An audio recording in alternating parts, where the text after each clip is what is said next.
In this installment of Tips and Tricks from the Prokon Toolbox, we will look at the steel solution and highlight some useful features we often see users being unaware of.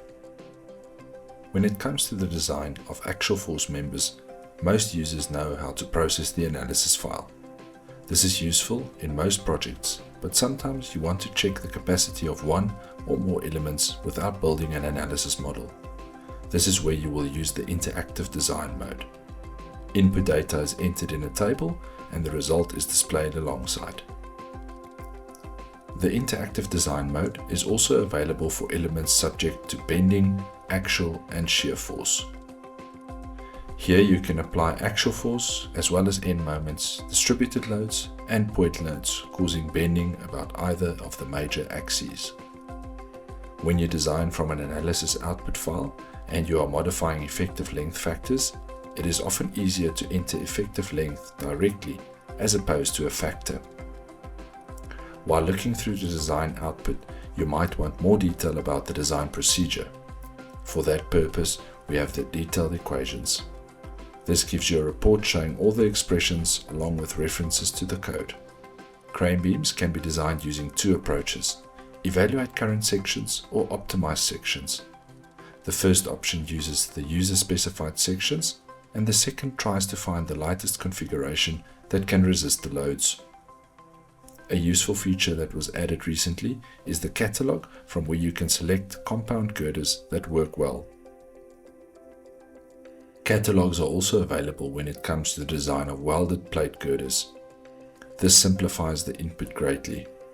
The design output shows vertical shear stresses plotted alongside the resistance of various stiffener configurations. This allows you to quickly see if stiffeners are required and at what spacing. You can design steel base plate connections for almost any section. Various stiffener layouts are available for each.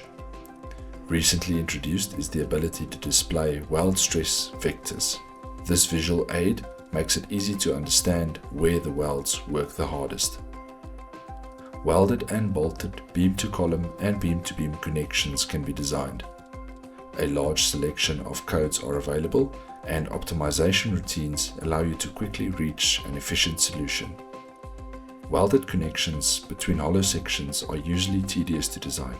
However, we have a simple and robust solution for that. Various layouts are supported, and you can even use an I-section for the cord. This is useful for heavy trusses. Where steel columns exceed practical transport lengths, a splice is required. Don't worry, we have you covered.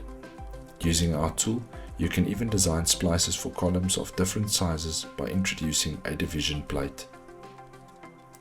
Design welded and bolted connections subject to in-plane loading. Switch from linear analysis to non-linear when you need to squeeze out that last bit of resistance. Bolted shear connections can be designed between beams and columns. Three types are available: cleat, fin plate and end plate. You either configure your own connection or load an industry standard one from the catalog. If you need to design steel anchors in concrete, look no further. Cast-in chemical and mechanical fasteners are available. What's more, you can load proprietary data from the catalog to independently verify connections. All of the failure mechanisms associated with the type of fastener are checked and a verdict is displayed. For more information, visit our website or connect with us on social media.